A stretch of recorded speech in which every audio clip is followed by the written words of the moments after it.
Okay, oh, this works. Hey, good afternoon, everybody. I have 3:45, so we'll get things going. Thank you for coming here. I think this is the last session of the day, right, before other festivities occur. Welcome to write this down. So I want you to write that down. No, don't write anything down, not yet, if anything at all. So let's begin. My name is David Fisher. I'm from Boca Raton, Florida. Yes, I said that correctly. I'm from Florida. And it is just a little different weather here than back home. But this is not unbearable, so life is good. I'm a fourth grade teacher currently. I did start the year teaching STEM to grades 3 through 5 and as a school's learning team facilitator, but circumstances changed, so now I'm teaching fourth grade. Before I did that, I spent 3 years as a technology coordinator in a one-to-one iPad school, where it was not one-to-one when I started, and it was one-to-one when I left. Very interesting program, doing that in a Title I school. I've been teaching for, this is my 23rd or 4th year, I've kind of lost track. And I'm also very involved with Discovery Education and Discovery Educator Network. This is how you can get to me. So feel free to contact me through email or on Twitter is probably the best way to get to me. Give me a phone call, send me a text message, that's fine. Stalk, harass, I'm all good with that. So, Rita Pearson. Does anybody know Rita Pearson? Heard of Rita Pearson? Oh, you guys have to check her out. Rita Pearson was an awesome educator. I say was because she passed away not too long ago. From New York City. She has an incredible TED Talk called Every Kid Needs a Champion. It's worth the 8 minutes and change to watch it. And the whole theory behind her TED Talk is very simple. Every kid, no matter who you teach, needs someone who can champion for them and support them in their classroom. And sometimes we are the only person who will support the kids that we see every day. And I think about this quote a lot, having returned to the classroom and taking a hard look at some of my kids and thinking, you know, sometimes they really need a champion and they're just searching for that. And I also think this really applies to what I'm going to talk to you about today in the idea of note creation for your classroom. Because there are things that your kids are going to need to know how to do, and you're going to have to champion those skills for your kids to get it to work the way you want it to work. Because as with everything else we know with technology, first time out of the gate, be prepared for total failure. If you're good with that, the rest is easy. The link to this presentation is here. I will be posting it up on the resources for the conference a little bit later. But if you'd like to get to it, there it is. If for any reason you need permission to access this presentation, just send me an email and I will be happy to send it to you. So write this down. We've all heard this from our teachers in the past, right? Lots of times. You need to write this down. This is the important part. And being dutiful students, what did we do? We wrote it down. And then we've become our teachers. Hopefully we've become better and different than our teachers. And we would say to our students, okay, you need to write this down. And how many times have we done that? Lots, right? Because somewhere along the line, we've had this idea that we, the teacher, just because we're the one standing, up here, we know more than everybody who's out there. Or we know what everybody needs to know sitting out there. But the truth is, taking notes is really a personal endeavor. Because what I write down is going to connect to my schema. What you write down is going to connect to yours. And the building of knowledge for students is all about making those connections. So telling students to always write this down, write this down, write this down may be something we think is totally important, but may not necessarily connect with what they think is totally important. And then again, who says notes actually have to be written? Because notes are simply written pieces of information or small chunks of information. We may write them down, we might not. They're a way for us to remember things. Sometimes we forget that notes are the short letter or message. You know, it's always good to write that handwritten thank you note every once in a while. And I don't know about you, but taking notes was probably one of the most boring educational necessities that I've ever had to go through. But we live in a completely different time, so they don't need to be boring anymore, and they don't need to be solitary. So some things that you're going to want to consider moving forward as you go through this process of bringing note creation to your classroom. Some of the things I'm going to talk about will require accounts.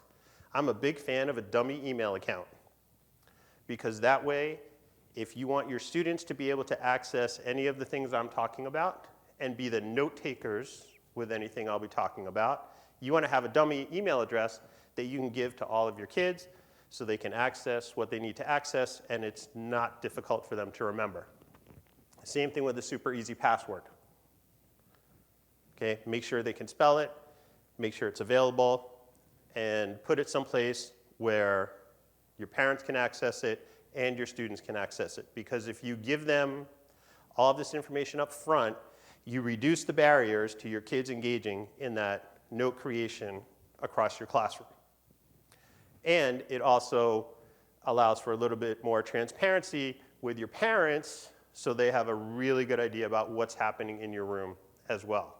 And we know if you bring your parents into the room, if you're comfortable with your parents being in the room, then you get more from your kids.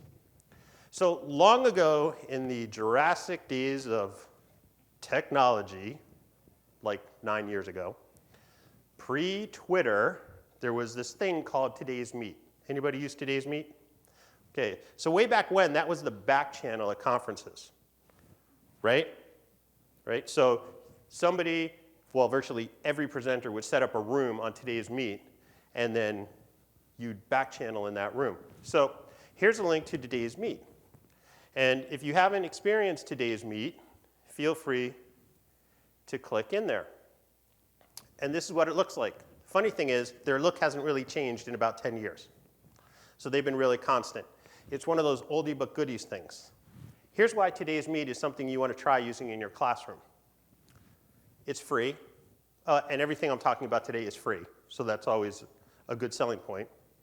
It's free, it's very easy to use, and it's a great way to get your kids engaged in a starting point of note creation and collaborative note-taking, because they don't need to create an account. You just create a room, you give them the link, or you post the link somewhere for your students to access, and you create something that this becomes the avenue for which discussion occurs. And when your kids start discussing things online and in a digital format, and they start sharing their ideas, then you're going to get a list of their thoughts, which helps to build some notes, some ideas that they can go back to later. So most of the rooms in Today's Meet you can save for up to 30 days. It used to be a year. I think you may have to pay if you want to, you may have to subscribe and pay if you want to keep the room open for a year. But this is a great place to start with your kids because the barrier to entry for this is very low. And it's very easy for you to start using it in your classroom. And it's a great way to start teaching your kids about those things like digital citizenship. You know, what you put online stays online. If you say something not so nice about the kid you sit next to, well, guess what? Not only does the kid who you sit next to sees it, but so does everybody else in the class. So really think carefully about what you're putting up there. It's also a great way to start building the idea that you want to say something, you need to be really succinct because like Twitter, you only get a very short amount of space to write down what you want to say. So today's meet is just a very easy way to get started with getting your kids building notes together. Once they've really gotten that down, you may want to move on to something that's a little bit more challenging, if you will. So, does everybody use Edmodo in here? Okay, so Edmodo, no, I don't want that yet. Excuse me. So, Edmodo, if you haven't seen Edmodo, is a great platform to use to take your kids to that next place in order for them to build and construct notes together for your classroom. It's also a much more engaging activity or way to do that because it gives you, the teacher, many more options to throw things at your kids and have them interact with them. So it looks, let me just get back here. Okay, so it looks just like most other social media platforms. There's a place where you can enter your notes. There is no real limit on what you can put in your text here. The nice thing about Edmodo, when you set it up as a classroom teacher, your students sort of lived in a walled garden. So you see everything that's posted. They can post. You can set the security and safety measures on where the post can go. It's very, very safe. This also can act like an LMS for you if you'd like. You can put folders in here, documents, you can assign work. Edmodo even lets you create quizzes and polls, and they have a grade book and a calendar, so if you wanted to, you could run your whole class off of Edmodo. But in terms of what your kids are doing with notes and building notes and creating notes together, this is another place and another platform for them to do that. And it's all enclosed in one single space that you can create and control. And it's free. It all starts with creating a room or creating a group after you create an account, and you give them the access code to the room, and then they join. And what's nice is students can only join rooms or groups for which they have the codes. So they can't go and search and just join anything that they'd like to. So if you'd like to jump in and join the group that I have for this presentation, feel free. Okay, Padlet. Does anybody use Padlet? Okay, way back when it used to be called Wall Wisher. Interesting name. So Padlet is a web-based digital bulletin board, which is very easy to use. So you create an account. Again, it's all free. You create an account, you create a board, you name it. You can get a unique URL for your board, so that way you don't get one of those really long, obnoxious ones that you have to shorten later. So you can name your board whatever you want. And entering information on the board is as simple as double-clicking on the board.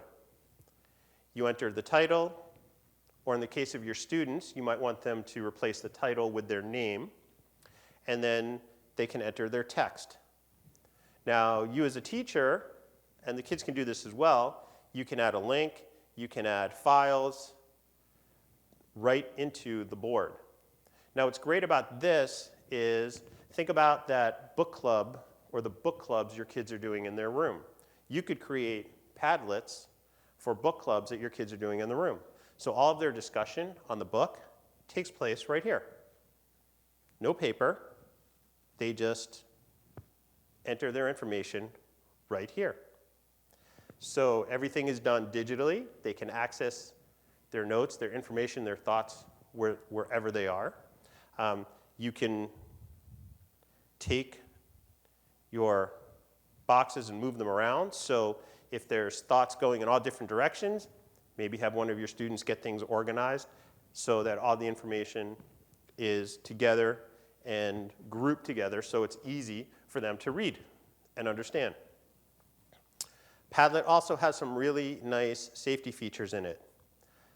So you can take the link and you can make it private, you can make it hidden, you can require that the Padlets are password protected so that only your students in your room have access to the Padlets. Some nice features from a really awesome free site. You can also change the design. It doesn't have to be this sort of yucky, grayish looking color. Very nice, very easy site to use. Another great way to get your kids into getting their notes done electronically. Do we have Google Districts here? You guys using Google Drive and all of that stuff with your kids? Okay, thought about using it as note-taking for your kids and sharing documents with each other? So, awesome. So here's a way that I would use this with my kids. I would set it up in sort of a scaffolded method to get things done. And I actually have these in the wrong order, so I'm going to start from the bottom and work my way up.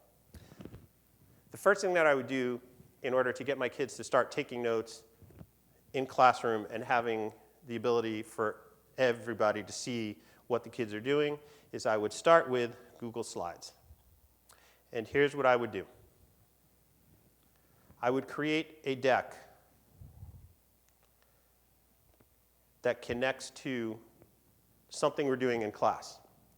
And of course, I would make sure that my kids all know how to log into Google Drive. They all know how to access something that I've shared with them. If you're using Google Classroom and your kids are familiar with that environment, this is really a piece of cake.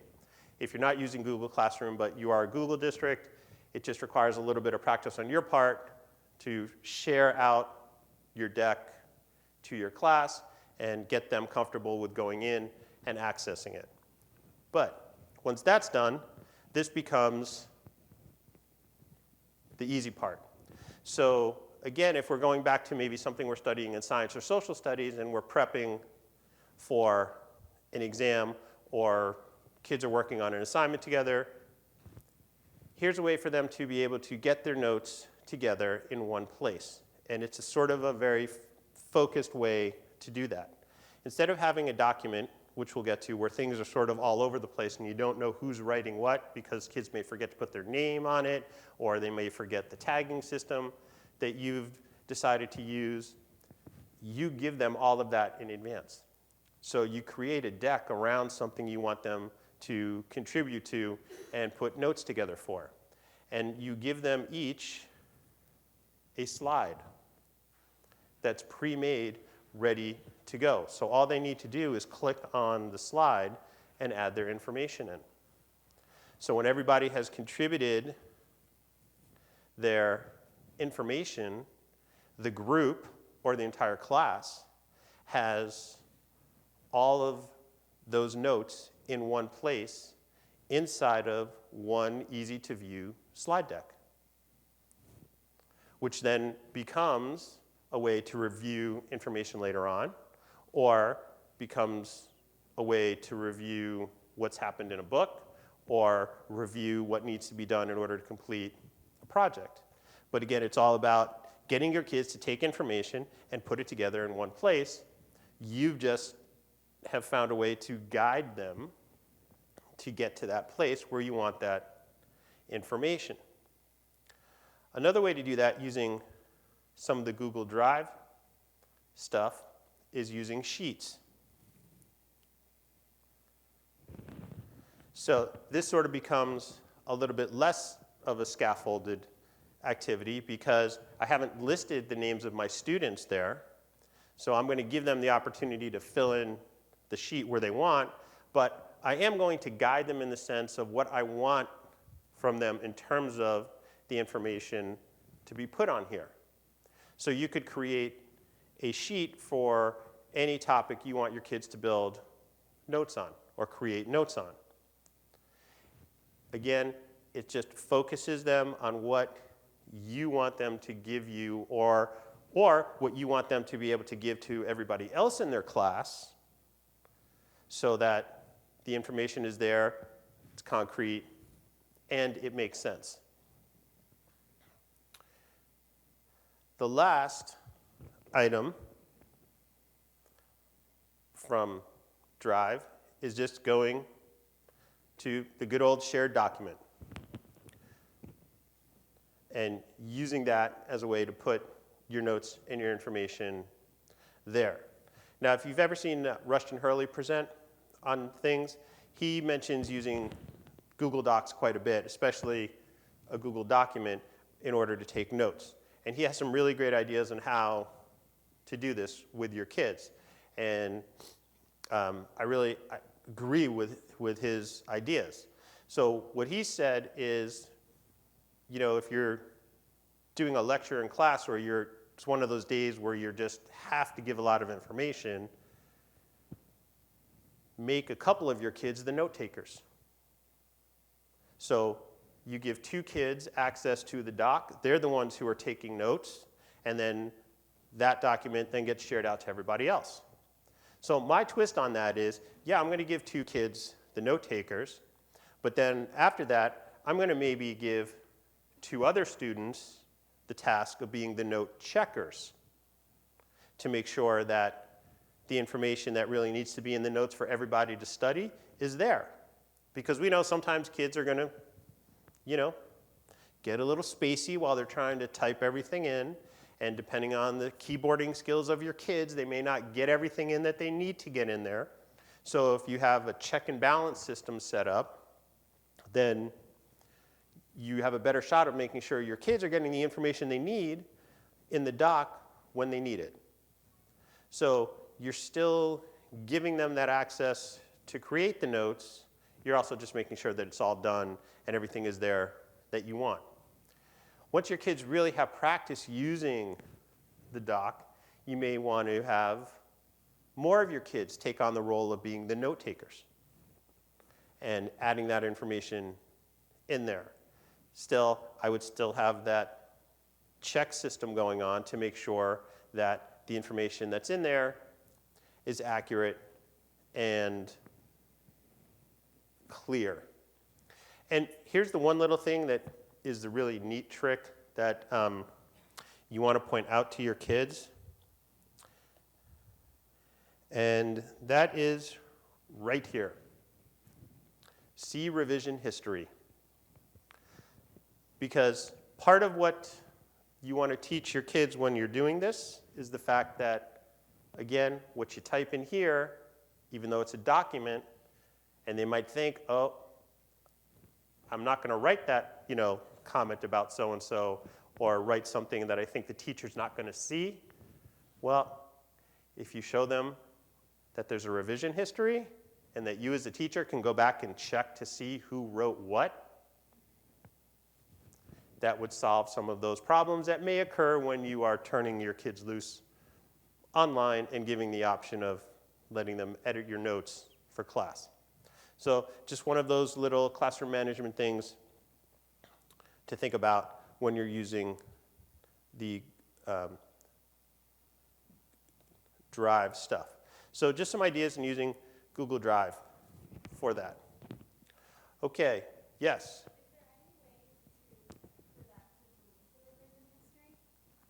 If you're the owner of the document, I don't believe so.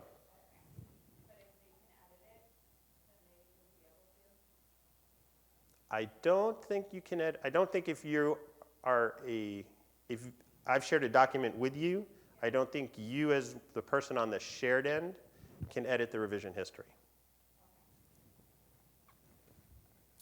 How many of you use Evernote? Okay, so Evernote is this really terrific tool if you're not using it or haven't started using it. And here's a really cool reason why. When you sign up for an Evernote account, they give you this really cool, funky email address, which means that you can give your kids this really cool, funky email address. And as they create notes for you, they can email you notes or papers or projects or whatever to this really cool, funky email address.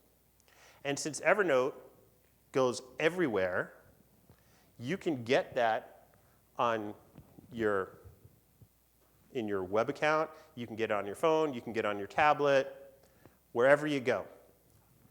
But here's what's really cool about having them send you that email. On the mobile version, when you send an email, you go into Evernote and you see the email. One of the options on the mobile side is the ability to record a message in response to what your kids sent you. So if your kids are taking notes and they're sending your notes via Evernote and you get it here, instead of typing a response back, you can comment to your kids on how their notes were. What was good? What's missing? What you really liked? Watch your spelling, punctuation, and grammar. I teach 4th grade. That's like common. So that's just a really neat feature when you're using Evernote. Then what you have in your Evernote account is a list of all of your notes. From there, you can then share those notes back out to your kids or to other students who may have been absent on that day. It's just a different twist on your students' ability to create notes. One of the management things that I have done with kids who have sent me things through Evernote just as a trial is that in the subject line on the email, I've asked them to put the subject of the email and put their email address in. Because then it's right there. You don't have to look for it when you're in Evernote because you'll see the subject line in there. And if your student's email address is there, it just makes it easier to grab that and use it in the reply. So when they get your reply, they get an audio file, they click on it, and it plays on their computer. So it's just a little more personal touch from you to address some of those things with your kids in the notes and the things that they've sent to you. It's just a very, very cool way of tackling notes. Just a little twist on there. Okay, anybody using Twitter in their classroom? Do you have Twitter access at school? Probably, maybe. So I have some friends who use Twitter in their classroom a lot because their districts are very progressive and open, and that's a really cool thing. Twitter can be a really cool way for your kids to create notes and share them out, not only with everybody else who's following your classroom, but it's also a great way to get your kids to engage with people wherever they are across the globe. Friends of yours who are on Twitter, get them to follow your class.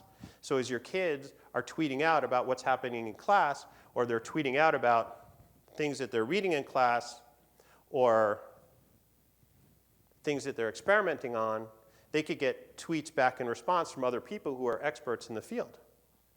I've heard that there are classes who have used Twitter and have tweeted about books that they've read and tweeted about the authors, and the authors have engaged in Twitter conversations with the class because they tweeted about their books. So not only are your kids or the kids creating notes, sharing information with each other, but they've also wound up collaborating and discussing with the authors of books. So it breaks down that 4 walls of their classroom and opens it up to the entire globe.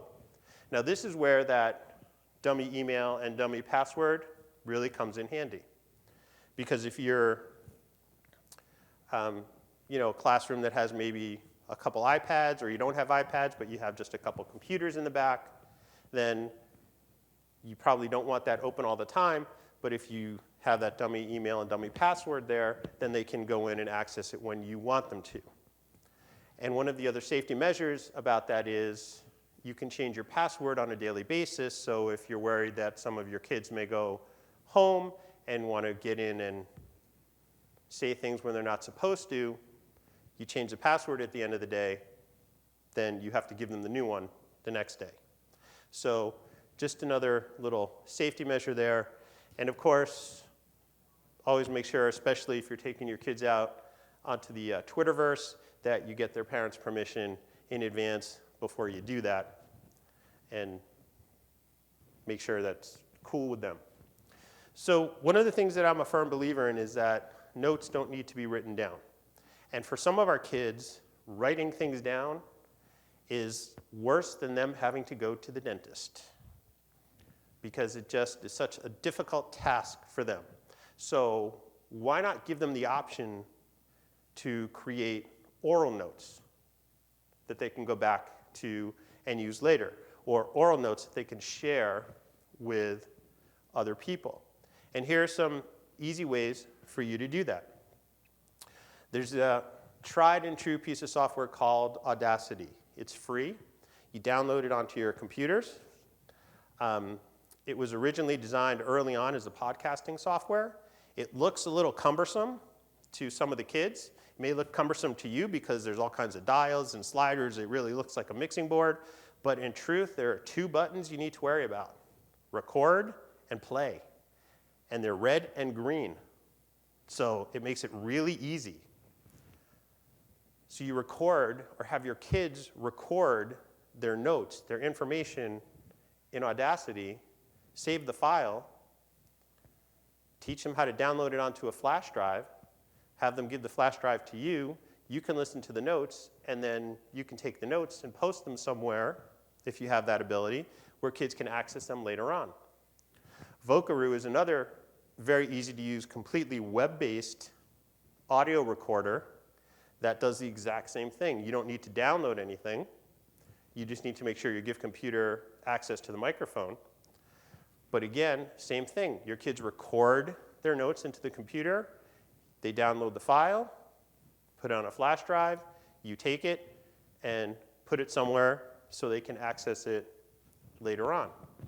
And what's really nice about using audio is that not only do your kids have the ability to deliver that stream of consciousness without having to worry about the spelling, punctuation, and grammar, and you know your kids, you know who will be willing to just get in front of the computer and talk and give you what you need to know, but then you have the opportunity to take that and turn it into something that you can share with others.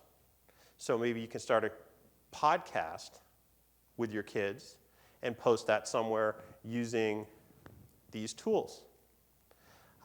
Because audio can be a very powerful medium for our kids. Now, if you do have tablets in your classroom, there are 2 really easy apps to use. If you're using an iOS device, Quick Voice is probably the easiest app to use to create audio. And if you're on an Android, there's one called Smart Voice, or I think they changed the name now to Smart Voice Recorder. Both are free. Both are very easy to operate. Both have big red and green buttons, so you can't get confused as to which one does what. So just some other ways to get that information from your students and have them share it with others. It's all about building those notes, getting that information, and sharing it out. So here are a few other great tools to think about that'll help your kids create those notes. Inspiration and Kidspiration. Been around forever, right? We've all probably used it. Great way to do that. Because it, again, lets your kids put your notes somewhere, put that information somewhere, and organize it in a way that makes sense to them. iBrainstorm on the iPad is a really terrific free app. And it's sort of like a combination of Padlet and Post-it notes. Because what you get is this corkboard-looking screen where you double tap and a Post-it note comes up. So you can type in text on the Post-it note. But on the corkboard side of things, you can draw lines with your fingers or a stylus. So you can take Post-it notes and kids can create information on there, link it together with the drawings, which is really neat, but that doesn't match the part of the collaboration and the building of the notes together. But what iBrainstorm offers is the ability to connect to another iPad in the classroom on the same network so students can work together. So what happens is there's a little button, you hit connect, and it shows all of the names of the people in your room who are on iPads with iBrainstorm open on the network. You connect your iPads together, and you can have partners working together on building notes together. And that means you can change your groups, and kids can build notes on different things. It's really neat. And when it's all done, you can export your notes and your images from iBrainstorm to the camera roll as an image and print it out. So your kids get the finished product, and they have the information there, and they can use it later on. EduCreations is a terrific whiteboard app. It gives you lots of real estate, multiple pages. You can draw on it. You can add pictures. You can type in it. It has a web-based side also where you want that free account. And the reason you want that is because once your kids finish their work on their iPads and it's done, you put your account information in there, it will automatically save to the web. So what this does for you is if you have kids who are working together on projects on EduCreations or notes, you save it to the web, you're now building a library of resources that becomes available for your kids. Your kids this year, but also your kids next year, because you now have models of things that you want your kids to do, or you have notes that your kids have done in the past that are still relevant to what's going on in your classroom today. Explain Everything is the only item up here that is not free, but it is an awesome app available on iPad and iOS. It does everything that EduCreations does and more. It's much more robust in the sense of the way you can organize your information. You can create different sections in there. You can put in PDF documents in there, and the kids can mark them up. So it offers many more things in there than EduCreations does. But again, it's another way to get all that information together. UT Great is also another way for kids to work together on whiteboard-style projects. It's very similar to EduCreations. It's got a very similar feel. The layout is different, but it offers many of the same, many of those same features. If you haven't yet, or if you're an iOS user, let me say this, and you haven't downloaded all of the free Microsoft apps, it's worth it to put them on there. OneNote is a really nice note-taking app for your kids. You can type in it, you can write on it with a stylus. There's an option to take pictures in there, just like you can do with Evernote, and everything will save to OneDrive in the cloud. It's completely free, very easy to use. Now, this last one is probably the most controversial of all of them, but it's free, it's very cool, yet the most unstable and addictive app you will ever use, and that is Glide. Anybody here of Glide? Oh, all right. So here's what Glide is. Glide is an app for Android and iOS. It is mainly a phone app. It is video messaging. So here's the way that I would think about using Glide in a classroom to construct notes, to build those notes. This is the one that requires a lot of supervision and making sure you have your parents' permission. So you have your phone. You, as the teacher, goes onto Glide and creates a group. You then send a message out to your group. All of your students will get a notification, oh, there's a new Glide from Miss Jones. So they watch the Glide. And in your Glide, you get 5 minutes to record, and 5 minutes is a long time.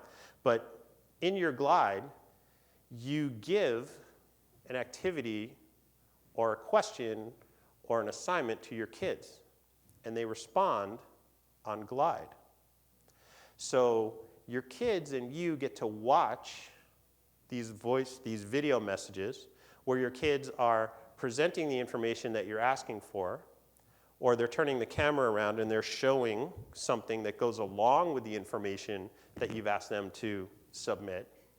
And then you have this stream of little videos full of content where students are interacting with each other and sharing their thoughts on what was said before, and they're building on this knowledge as they have this video conversation. You as the teacher are monitoring all of this, of course, because you're interjecting with all that good teacher talk stuff. But then again, you know, when Sammy says something not so nice, you might want to pull Sammy to your desk first thing in the morning and say, hey, Sammy, watch your glide. Not so cool. So Sammy gets the message on that. But just think about how interesting and how powerful it could be for your kids to be able to have this different kind of interaction with information if it's done through a video that they and their friends are making.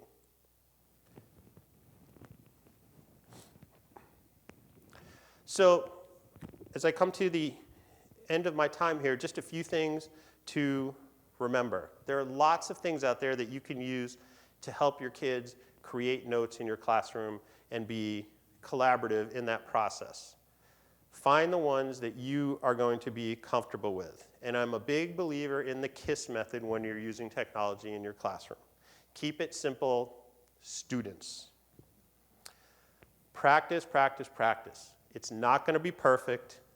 I wouldn't expect it to be perfect because perfection is highly overrated.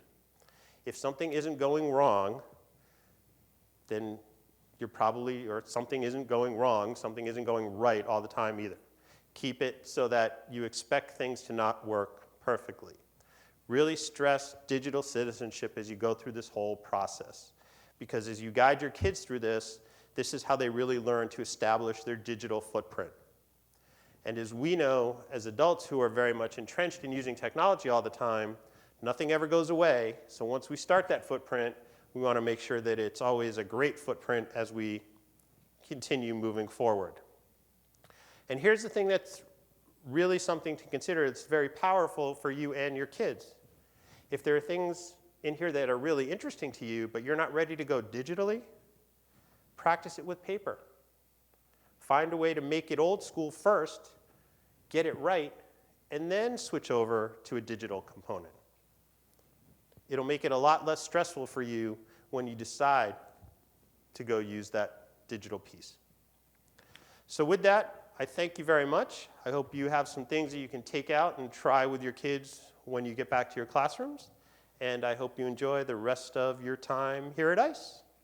Have a great afternoon.